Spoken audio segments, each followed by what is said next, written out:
Inaugurée dans les années 50, l'usine de textile Calco a fait partie du paysage louperivois pendant 55 ans. C'était une usine de textile avec tout ce qui se passait là, à l'économie mondiale. Il y a beaucoup d'industries de textile au Québec qui a fermé ses portes.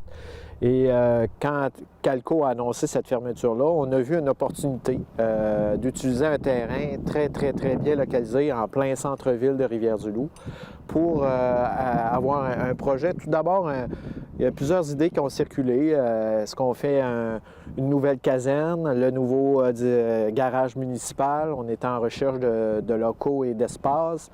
Et il y a aussi un concept d'écoquartier à cause de la localisation du terrain par rapport au centre-ville. Au mois de février 2011, la famille Cogan, qui était propriétaire à l'époque, fait don de l'ancienne usine à la ville de Rivière-du-Loup. Dès lors, la ville annonce que c'est un projet d'écoquartier qui sera réalisé sur le site.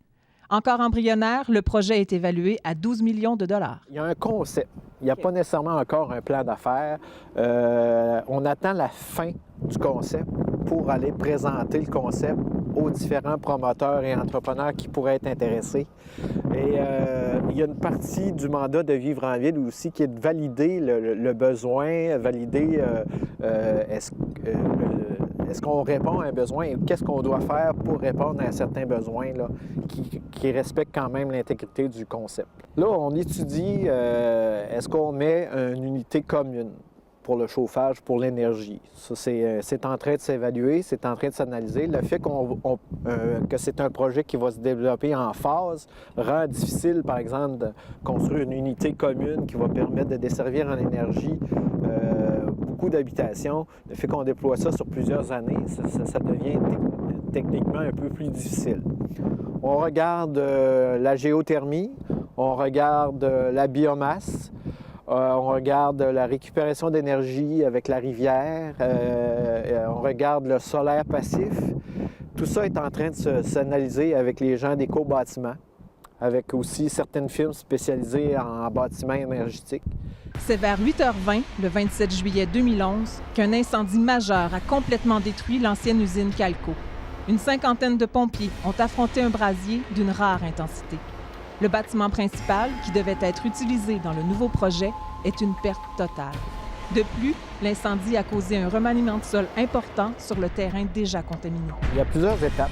La première étape, c'est d'abord de faire la décontamination complète et ramener le terrain dans un degré de contamination qui permet la construction d'édifices résidentiels. Alors, c'est les critères les plus élevés en décontamination qu'on doit soumettre. Par la suite, il y a un concept. On s'est allié de Vivre en ville, un organisme là, spécialisé dans l'environnement, le développement durable et l'aménagement urbain, pour développer un concept d'écoquartier en densifiant, en amenant des immeubles avec des concepts un peu novateurs, ce qu'on retrouve en Europe par exemple, en limitant l'espace de circulation, en faisant des rues avec plusieurs qui peuvent servir aux piétons, aux vélos, aux enfants pour jouer dans la rue. Alors, c'est vraiment sur le concept d'habitation, d'occupation de l'espace, que ce soit de l'habitation comme dans la rue, les espaces communs, publics. Alors, tout ça est intégré dans un concept. Vivre en ville est en train de finaliser le concept. Alors, ça nous permettrait d'aménager autour de 200 à 220 habitations sur un terrain d'environ 2 hectares en plein centre-ville.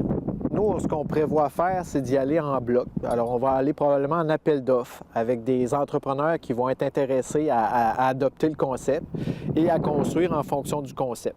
Et c'est les entrepreneurs, conjointement avec la ville, qui vont financer l'aménagement, la construction, qui par la suite, elle, va être vendue ou louée, dépendamment parce qu'on a une mixité d'usages. Il va y avoir de la copropriété, de la location, même des édifices à location là, pour des coops d'habitation.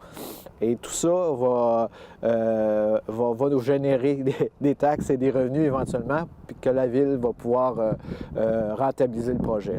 C'est sûr que présentement, il y a une certaine réticence des entrepreneurs. C'est pas un concept là, conventionnel. On sort un peu de ce qui se fait habituellement à Rivière-du-Loup et même au Québec.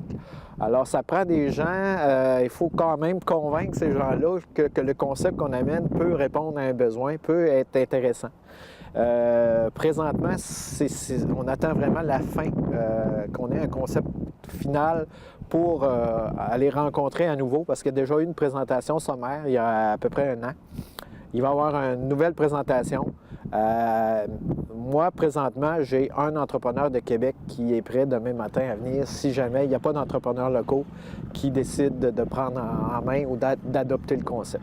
C'est important parce que la ville de Rivière-du-Loup s'est positionnée comme un leader en développement durable avec l'ancien maire, M. Morin, qui tenait beaucoup à l'environnement. On a adopté un plan de développement durable très novateur avec une approche Natural Step.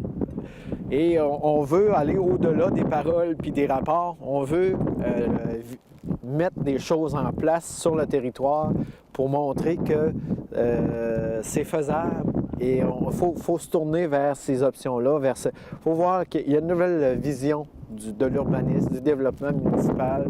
Et c'est dans ce genre de projet-là qu'on peut voir, qu'on peut réellement appliquer ce qu'on dit dans nos rapports puis dans nos plans depuis plusieurs années.